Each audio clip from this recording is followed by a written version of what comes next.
Sebelum saya mulakan cerita, tolong saya untuk subscribe channel ni dan aktifkan notification supaya tidak terlepas dengan video yang seterusnya.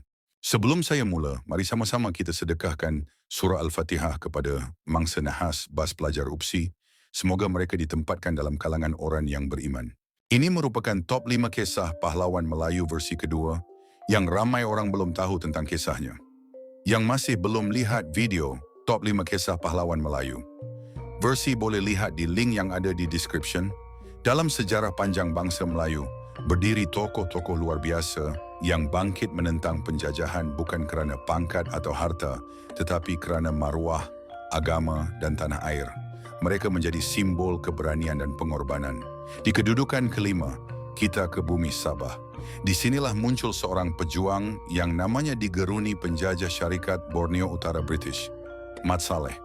Berasal dari suku Bajau Suluk, Mat Salleh memimpin pemberontakan terhadap dasar cukai British dan penindasan terhadap masyarakat tempatan.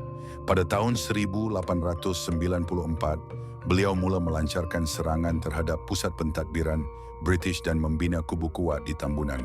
Taktik gerilanya menyukarkan SBUB. Walaupun akhirnya gugur dalam serangan pada tahun 1900, nama Mat Salleh tetap hidup sebagai ikon perjuangan rakyat Sabah. Di tangga keempat, kita ke Sarawak, zaman awal penjajahan James Brooke, Raja Putih yang menguasai bumi Borneo. Sharif Masahor, seorang pemimpin Melayu Arab yang berpengaruh di Batang Rajang, menolak keras pengaruh Brooke. Pada tahun 1857, beliau mengetuai pemberontakan terhadap pentadbiran Brooke dengan menyerang Kuching. Walaupun pemberontakan ini gagal dan beliau dibuang ke Singapura, perjuangan Sharif Masahor menjadi inspirasi kepada lebih banyak penentangan terhadap Raja Putih. Beliau dikenang sebagai tokoh awal pembela tanah dan martabat bangsa di Sarawak. Di tempat ketiga, kita raikan seorang pahlawan dari Johor Riau yang bukan sahaja seorang panglima, tetapi juga ulama, Raja Haji Fisabilillah. Tahun 1784 menjadi saksi keberaniannya menyerang Belanda di Teluk Ketapang, Melaka. Serangan beliau hampir menggoncang kedudukan Belanda, tetapi akhirnya beliau gugur syahid dalam medan tempur.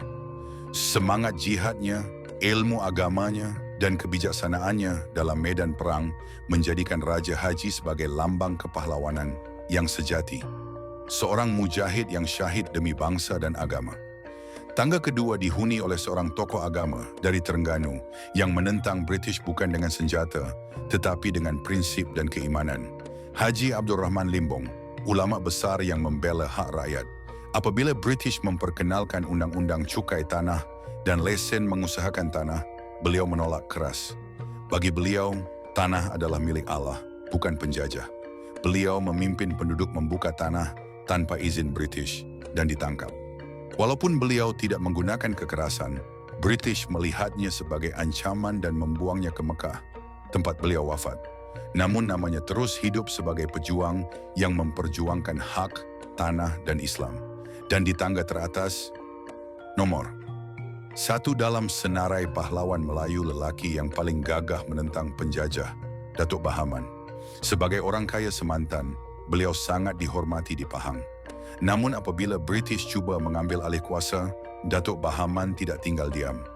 Pada tahun 1891, beliau bangkit bersama Mat Kilau dan pengikut-pengikutnya menyerang balai polis dan pejabat British. Taktik gerilanya menyusahkan penjajah, malah beliau menjadi buruan utama. Beliau melarikan diri ke sempadan Siam, tetapi terus aktif menentang penjajah. Semangat tidak mengalah itulah yang menjadikan Datuk Bahaman legenda yang abadi. Inilah mereka, 5 pahlawan Melayu yang menentang penjajahan demi bangsa, tanah air dan agama. Dari Semenanjung hingga ke Borneo, keberanian mereka telah membuka jalan kepada kemerdekaan.